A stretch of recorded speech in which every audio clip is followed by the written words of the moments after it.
Saya Keluaran pasal ke-17 ayat 8 sampai ayat 16. Keluaran pasal 17 ayat 8 sampai dengan ayat yang ke-16. Bersiap semua? Ya, kita baca bergantian. Saya baca ayat yang genap, saudara kasih baca ayat ganjil. Judul perikopnya kemenangan orang Israel melawan orang Amalek. Oke. Lalu datanglah orang Amalek dan berperang melawan orang Israel di Rafidim. Ayat 9. Lalu Yosua melakukan seperti yang dikatakan Musa kepadanya dan berperang melawan orang Amalek. Tapi Musa, Harun dan Hur telah naik ke puncak bukit. Dan terjadilah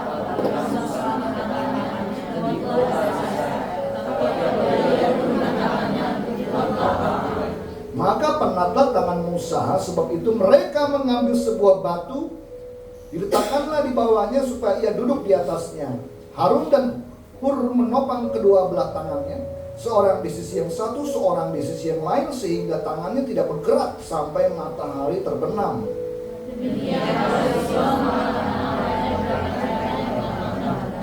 Kemudian berfirmanlah Tuhan kepada Musa, tuliskanlah semuanya ini ke dalam sebuah kitab sebagai tanda peringatan, dan ingatkanlah kepada telinga Yosua bahwa aku akan menghapuskan sama sekali ingatan kepada Amalek dari kolong langit.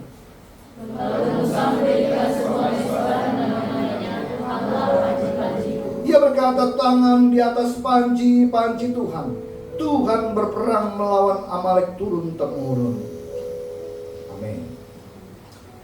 Saudara, kisah yang kita baca, orang Israel perang sama orang Amalek. Orang Amalek ini adalah orang yang bangsa yang memusuhi orang Israel. Sejak bangsa Israel keluar dari tanah dari tanah perbudakan, orang Amalek ini menyerang barisan orang Israel. Barisan belakangnya, biasa di belakang tuh wanita, anak-anak, itu barisan paling lemah. Diserang sama orang Amalek ini. Lalu orang Amalek terus-menerus mengganggu orang Israel. Sampai tiba di kisah yang kita baca. Apa yang dilakukan oleh Musa? Musa bilang sama Yosua, Yosua, pilihlah orang-orang, lawan mereka. Jadi ketika ada musuh mau menghancurkan umat Tuhan, pilihannya bisa berdiam dan dihancurkan musuh. Tapi Musa bilang, Yosua, pilih orang-orang, lawan mereka. Dan aku akan naik ke atas bukit berdoa. Ini menarik, saudara. Dan akhirnya Tuhan memberi kemenangan. Musa bikin mesbah untuk mengingatkan peristiwa itu. Dinamai mesbah itu altar persembahan. Ya. Dinamainya Yahweh Nisi. Artinya Tuhanlah panji-panji itu. Jadi saudara-saudara kalau baca Alkitab yang lama, huruf Tuhan huruf besar semuanya, berarti itu bahasa aslinya Yahweh. Yahweh, bahasa Inggrisnya Jehovah, bahasa Indonesia Yahweh. Yahweh itu nama Tuhan pencipta langit bumi. Yahweh lah panji-panjiku. Panji itu bendera yang biasa diikat di tiang. Saudara pernah lihat film perang? Kalau film perang itu satu suku atau suatu bangsa perang melawan bangsa lain, mereka ibaratkan panji. Itu orang yang pegang panji nggak boleh sampai panji itu roboh, apalagi diambil musuh. Karena kalau roboh dan musuh berarti kalah. Nah, Musa perintahkan kepada Yosua, perang, aku akan ambil tongkat Allah. Jadi panji ini. Tongkat Allah itu bicara soal kasih setia Tuhan. Karena tongkatnya Musa itu tongkat biasa, tongkat gembala. Ketika Tuhan ketemu sama Musa, Musa, bebaskan umatku dari tanah perbudakan di Mesir. Musa kan malu-malu. Musa merasa gak layak. Tuhan cuma tanya, apa yang ada di tanganmu itu? Tongkat. Tongkat biasa. Kata Tuhan, lemparkan ke bawah. Dilemparkan jadi apa tongkatnya? Jadi ular. Pegang ular deh. Pegang. Jadi apa lagi? Jadi tongkat. Dengan tongkat itu, umat Israel ketika dihadapi musuh di belakang, di depan itu laut, Musa disuruh apa? Angkat tongkatnya. Tuhan bikin belah itu air laut. Umat Tuhan jalan di tengah laut.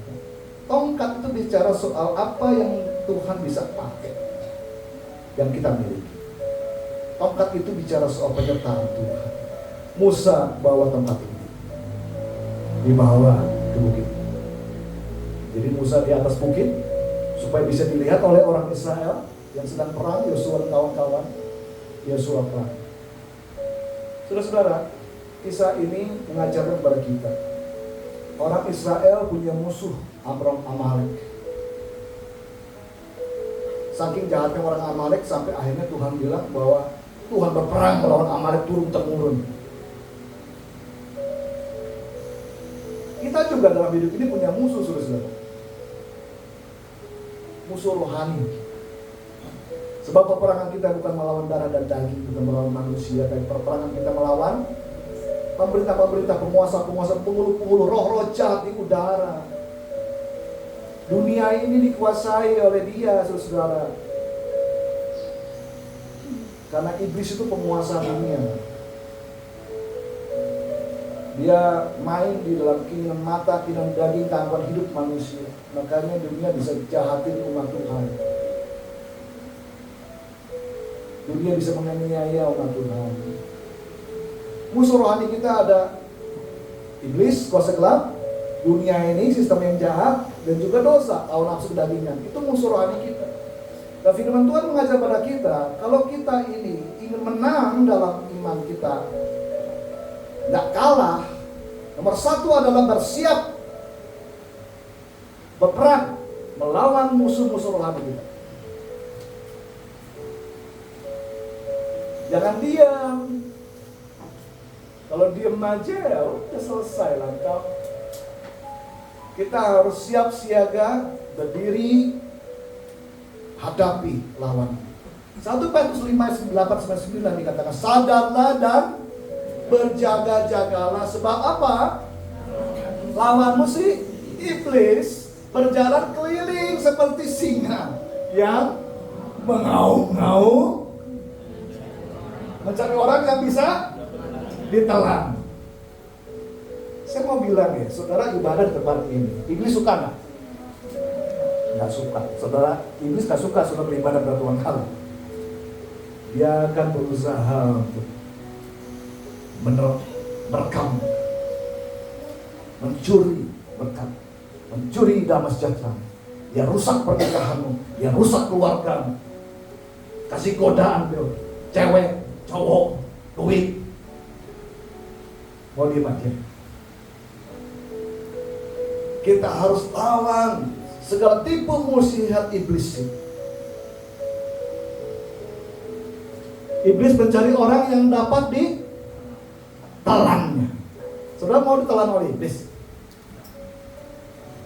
Makan, ditelan. Kalau nggak mau, apa harus kita lakukan, saudara? Lawan dia. Kita bilang lawan dia, lawan iblis. Saudara takut setan nggak? Iblis itu nama lainnya setan ya. Orang Kristen tuh nggak boleh takut setan, saudara. Setan mesti diapain? Dilawan. Iblis mesti diapain? Dilawan. Setan itu ada musuh Tuhan, iblis itu ya sama yang memusuhi dia. Kita harus lawan, saudara. Lawan dia dengan iman yang teguh. Imanmu teguh nggak? Baru bisa lawan iblis. Kalau imanmu bimbang, ragu, apa iya? Firman Tuhan bilang gitu, apa iya? El Shaddai, Allah Maha Kuasa, apa iya? Tuhan bisa tolong saya. Ya udah, kita lebih bisa. Saudara harus punya iman yang teguh. Sebab kamu tahu bahwa semua saudaramu di seluruh dunia, orang-orang Kristen, menanggung penderitaan yang sama. Hidup di dunia ini akan menderita, ya saudara-saudara. Karena iblis gak suka engkau. Tuhan Yesus sudah ngomong, pencuri hanya datang untuk mencuri, membunuh, membinasakan. Dia mau telan engkau. Kita gereja Tuhan, jangan diam. Kita harus melakukan peperangan rohani, saudara. Lawan si iblis dengan iman yang teguh. Iblis bekerja lewat sistem dunia ini bisa. Iblis bisa gunain orang nggak? Bisa loh. Sesungguhnya orang-orang yang belum di dalam Tuhan Yesus tanpa sadar dikuasai pikiran mereka, diri mereka, ada yang ngatur tuh. Kodam. Apa? Sebenarnya itu istilah bercanda-bercandaan nih. Sebenarnya tanpa sadar mereka mentaati penguasa kerajaan angkasa, kata mereka bilang. Kenapa makanya di dunia ini ada yang jahat? Ngebunuh, rampok, perkosa. Karena ada iblis yang ngatur semua. Kita nggak boleh kalah dengan kejahatan, saudara. Lawan iblis dengan iman yang teguh. Jadi iman teguh ya, Bu. Iman itu datang dari mana, saudara? Dari mendengar firman remanya Allah. Makanya saudara saya harus dapat rema dari Allah setiap hari. Yesus aja melawan iblis lewat firman. Yesus kasih contoh pada kita. Dia firman hidup. Kasih contoh pada saudara saya bagaimana bisa mengalahkan iblis. Bawa padang gurun pencobaan, iblis goda, jika kau anak Allah, ubah batu jadi roti. Yesus bilang apa? Ada tertulis di kitab Ulangan, manusia hidup bukan dari roti saja, tapi setiap firman yang keluar dari mulut Allah. Wah, Yesus pakai ayat Alkitab nih, firman. Setan juga pakai ayat firman Tuhan. Ada tertulis tentang engkau, jatuhkan dirimu ke bawah, maka malaikat menantang kakimu supaya kamu jangan terantuk pada batu. Yesus bilang, ada tertulis di kitab Ulangan, jangan mencobai Tuhan Allahmu. Lalu iblis bawa Yesus ke tempat yang tinggi, kasih lihat kejayaan, kemuliaan dunia ini. Yesus, kalau engkau mau kekayaan dunia ini, kejayaan dunia ini, aku bisa kasih sama kamu. Tapi sembah aku, Yesus.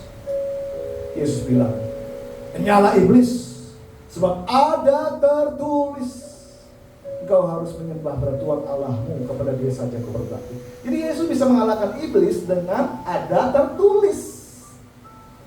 Berarti Yesus baca Alkitab. Yesus itu, saudara-saudara, lahir sebagai manusia, sebagai orang Yahudi, dia harus hafal 5 kitab Taurat. Kejadian, Keluaran, Imamat, Bilangan, Ulangan. Hafal. Khatam.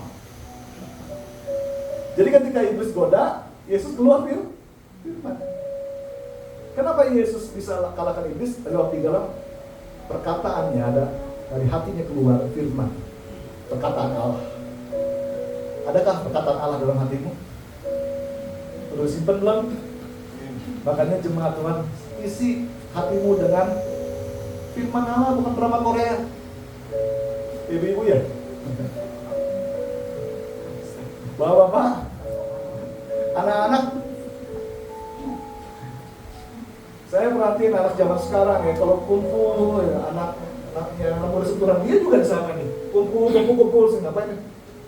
Oh, mabar main game. Boleh. Saya cuma tanya gini, udah baca Alkitab belum? Main game bisa 2 jam.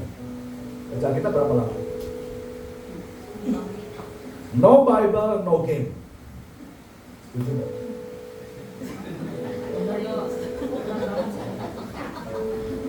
Bahkan beberapa orang udah no Bible, no breakfast. Belum baca Alkitab, nggak sarapan. Lebih penting mana? Sarapan, jasmani, atau rohani? Kalau rohani ya, no Bible, no breakfast. Manusia hidup bukan dari roti saja, tapi dari firman keluar mulut Allah.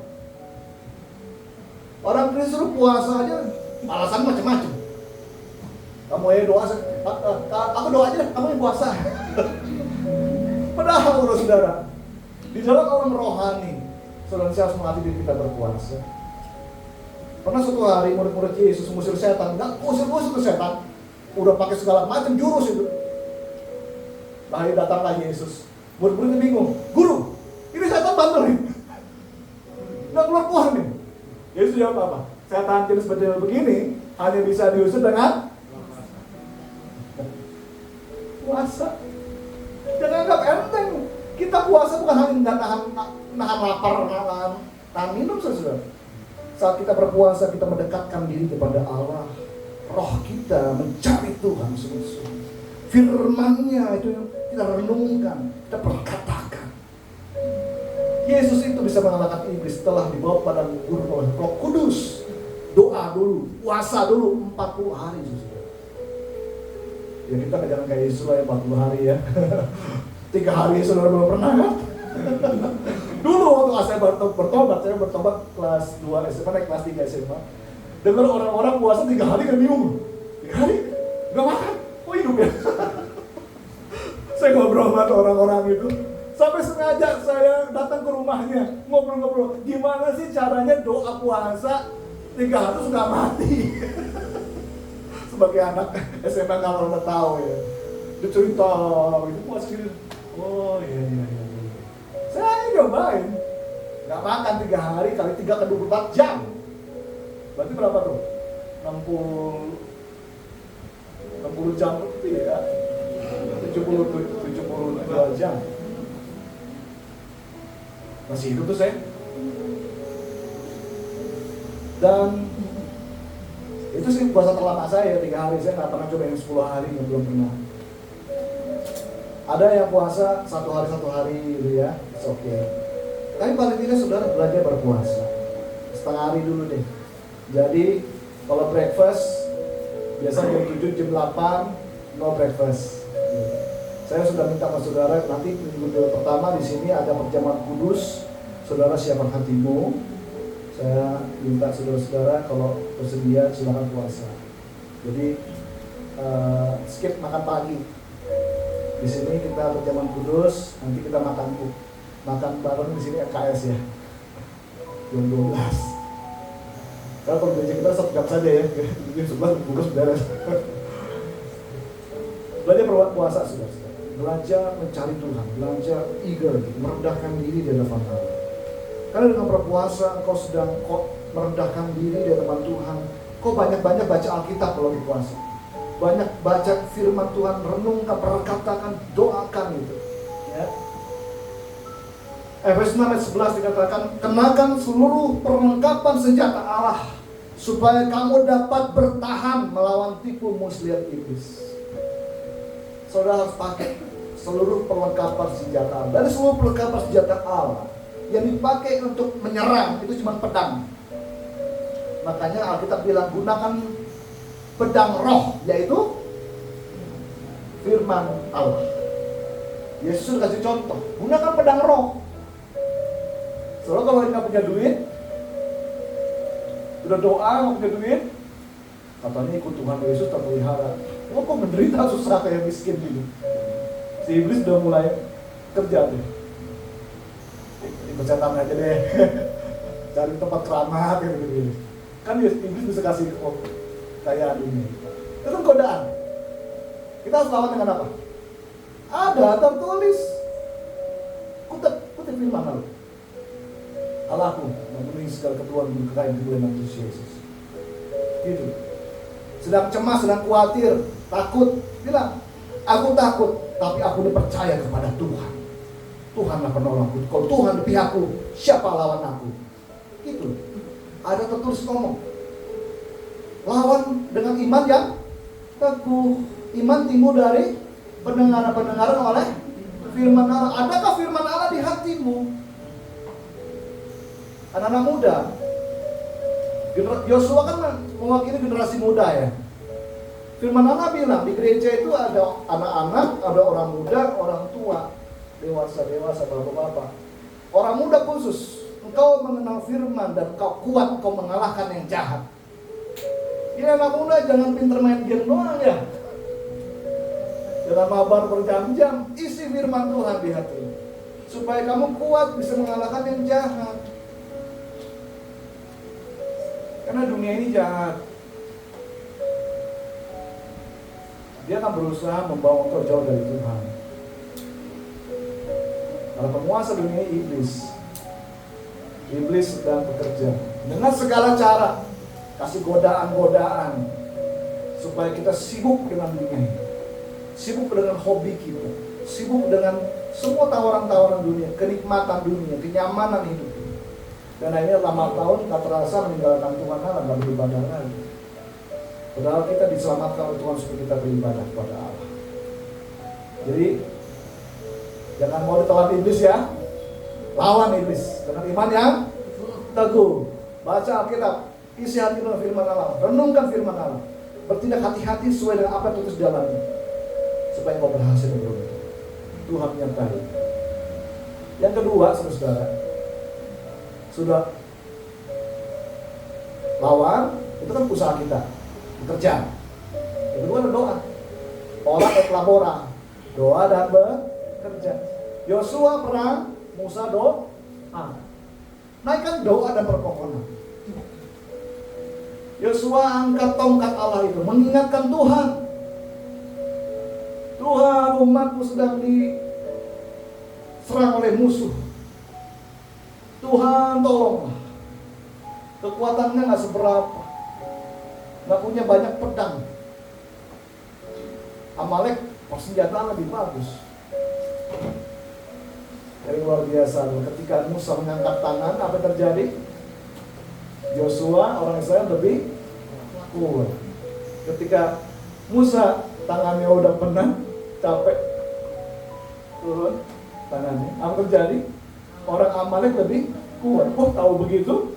Musa mengingatkan Tuhan lagi, angkat tongkatnya. Tuhan, ini panji-panji, jangan sampai roboh, jangan sampai turun. Diangkat terus panji-panji, tongkat itu.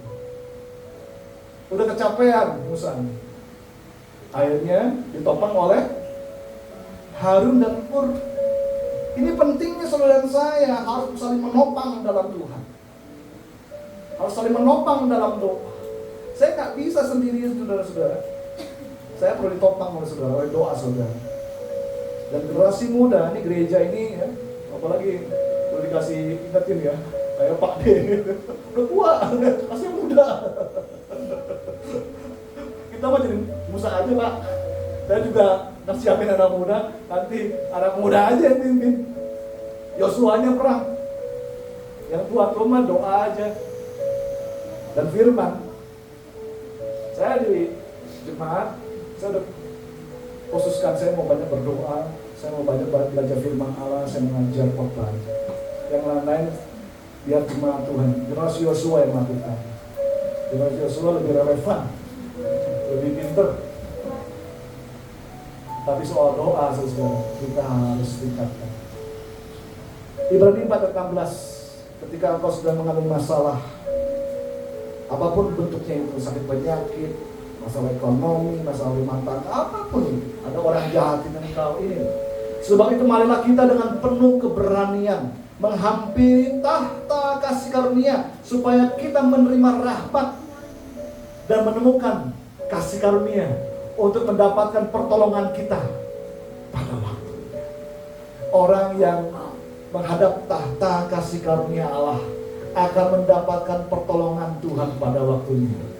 Dr. Alan, Ibu Arsi, dan semua keluarga terus cari Tuhan ya. Saya bersuka cita, Dr. Alan dan semua keluarganya tiap Sabtu pagi 5:30 bersama saya doa 1 jam di Jalan Berat, ya Batu. Sebab kita membutuhkan kasih karunia Allah. Saudara punya masalah nggak? Mau ditolong Tuhan nggak? Doa. Kalau lagi menderita tuh doa, bukannya tidur, bukannya pelesiran. Kalau lagi susah menderita doa, cari Tuhan. Kalau lagi senang gimana? Doa juga, jangan nunggu nanti susah lagi berdoa. Karena orang itu gitu ya, supaya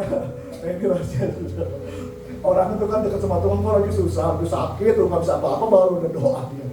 Telat tuh saudara. Mestinya kita susah senang doa ya. Kalau nunggu lagi susah baru doa, nanti sama Tuhan dikasih ya anakku nih dikasih seneng-seneng karena doa nih. Kasih susah deh. Gak punya duit sakit-sakitan banyak doa. Jangan dong saudara. Berdoa setiap waktu, amin. Lagi banyak duit, gak punya duit doa. Lagi senang, lagi susah doa. Ya. 1 Timotius 2:8. Ini Rasul Paulus bilang ini. Dengar ya, di sini laki-laki ya. Ini khusus laki-laki nih soalnya. Ayat ini umum buat perempuan juga. Tapi kenapa laki-laki? Coba baca itu. Oleh karena itu aku ingin, ini Rasul Paulus nih, pendiri gereja.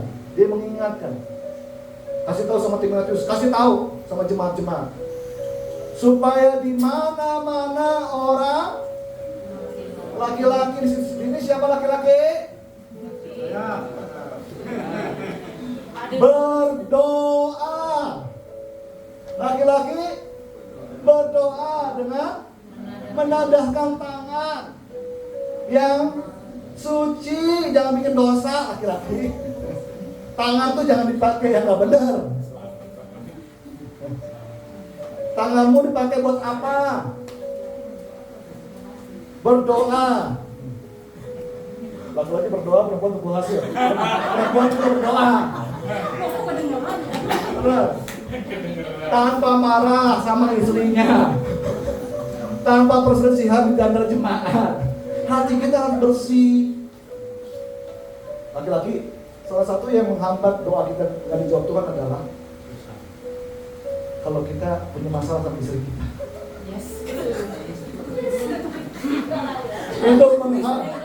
Itu menghalangi doa.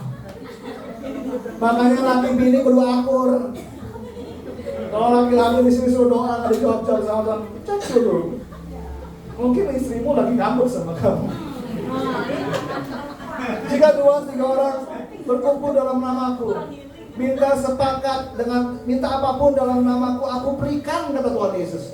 Di dunia ini nggak ada yang lebih sepakat lagi suami istri, saudara. Apa saja yang kau minta sepakat, aku akan lakukan, Tuhan Yesus. Ngerti ini, makanya saya baik-baik sama istri saya. Jangan sampai ada ganjalan di hati pada aku. Saya ini doa saudara di rumah. Saya sujud, udah doa, udah tiarap. Kalau saya, istri saya masih sebel sama saya, Tuhan nggak jawab lagi. Jadi saya mesti pastikan hubungan saya sama istri saya harus benar. Saya mengasihi istri saya juga mengasihi saya. Kalau ada apa-apa kita ngomong berdua di dari sini. Saya nikah itu pengen bahagia, nggak pengen pusing. Ya, Bapak Ibu ya, kamu mau nikah? Nikah tuh banyak persoalan. Sendiri aja banyak persoalan, dua orang belum ada persoalan. Ya udah pacaran sekarang nih. Normal. Maksudku gini, harus suami istri itu harus punya sehati sepikir. Teman hidup itu jangan musuhan. Masa suami istri musuhan, kan konyol. Ya kan? Serumah, bisa satu kamar, tapi hatinya tidak menyatu. Kau di sana, aku di sini. Tapi anak banyak. Kok bisa? Saya ini ngurusin suami istri, pusing kepala saya. Ada tuh suami istri ya. Kalau keluar tuh kan akrab, digandeng tangan istrinya. Beneran. Istrinya ngomong sama saya udah gak sekamar Pak sama suami saya. Beberapa tahun saya udah gak nyampur. Hah? Padahal saya lihat di gereja gandengan tangan. Terus saudara, kenapa laki-laki? Karena laki-laki itu imam. Kepala di perempuan ialah laki-laki, kepala laki-laki ialah Kristus, kepala Kristus ialah Bapa. Jadi para imam di sini, suami-suami, bapak-bapak harus berdoa. Jangan malas doakan istrimu, doakan anak-anakmu. Laki-laki mau nikah? Mau nikah enggak? Latih dirimu berdoa dari sekarang. Karena doa kalau nggak dilatih sejak muda, udah gede, males pasti. Makanya saya mau latih anak muda di sini doa, sujud, jangan alasan. Gereja Tuhan itu, kalau kau memang butuh Tuhan menolongmu, kalau engkau ingin Tuhan berperang bagi kamu, Tuhan ingin lebih kemenangan, ingin ngalamin mujizat, sembahyang dong, doa. Amin. Kiranya Tuhan menolong kita, saudara. Gua kasih contoh nih. Musa, Yosua dikasih kemenangan oleh Allah. Kenapa? Karena Yosua ketika ada masalah gak diam, lawan dengan iman yang teguh. Gunakan pedang roh, firman Allah. Isi banyak-banyak hati bilang firman Allah. Dengan apa seorang muda mempertahankan kelakuannya bersih? Dengan menjaganya sesuai dengan firman Allah. Ya, di sini siapa nih orang tua yang mau sekolah anaknya ke luar negeri? Jadi sekarang isi anakmu dengan firman Allah. Karena kalau dia jauh dari rumah kita nggak tahu tuh kelakuan anak kita. Dipengaruhi oleh siapa? Dia hanya bisa jaga diri kalau ada firman Allah di hati. Yang takut akan Tuhan. Yang pilih yang benar sesuai dengan Allah. Setelah itu doa. Naikkan doa. Jangan khawatir. Jangan takut. Kita punya Tuhan. Punya masalah? Bagus. Saudara pengen ngalamin mujizat kak? Mujizat besar atau mujizat kecil? Besar. Kalau mujizat besar itu masalahnya kecil atau besar? Besar. Jadi kalau semakin banyak masalah, makin besar masalahnya, mujizat makin gede. Jadi harus banyak berdoa. Amin. Biar kita berdoa. Oh, kita ikuti doa ini, saya udah ketik di